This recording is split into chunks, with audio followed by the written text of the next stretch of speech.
স্মৃতির পাতা, কণ্ঠে ও কলমে আমি রত্না। আমার নিজের জীবনের গল্প লিখে রাখার মতো আমার কোনো ডায়েরি নেই।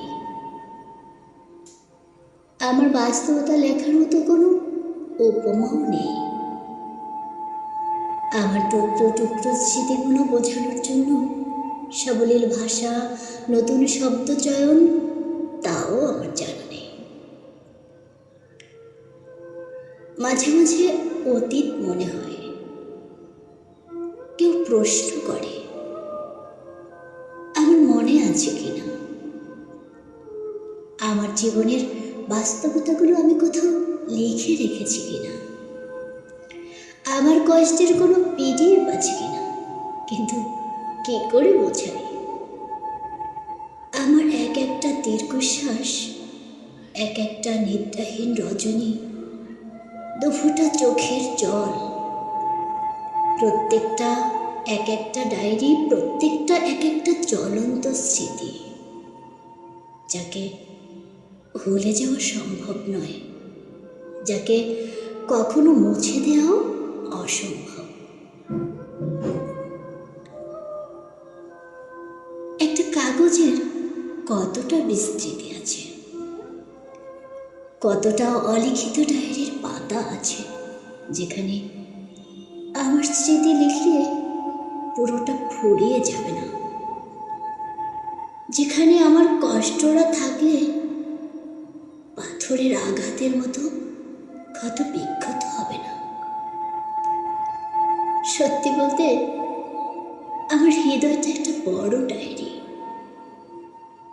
আমার প্রতিটা ক্ষণ এক একটা স্মৃতির পাতা, যেখানে লেখা শুরু হয়েছিল কিন্তু আজ অবধি শেষ হয়নি, আর কখনো শেষ হবে কি না সেও জানি না। মনে হয় মৃত্যুর আগ পর্যন্ত এটা চলতে থাকবে। আমার কষ্ট, আমার যন্ত্রণা, আমার না পাওয়ার স্মৃতি সীমাহীন। যে কষ্টকে সারা জীবন বিক্রি করলেও তার ভাণ্ডার কখনো শূন্য হবে না, কারণ আমি নিজের থেকে কষ্ট পুষি। সব সত্যিটা জেনেও আমি বাস্তবতা মানি। জানো তো, আমার জীবনে অবহেলার লম্বা একটা লাইন আছে, যার দীর্ঘতার হিসাব কেউ কখনো রাখেনি, যার সীমান্ত রেখা হয়তো আমি কখনো পার হতে পারবো না। আর আমার অপবাদের উচ্চতা, সে তো অনেক উপরে, এখনো অবধি কেউ সেখানে পৌঁছাতেই পারেনি।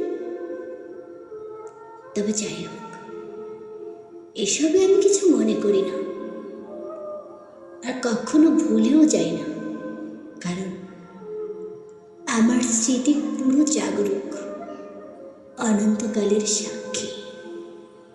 ধন্যবাদ সবাইকে।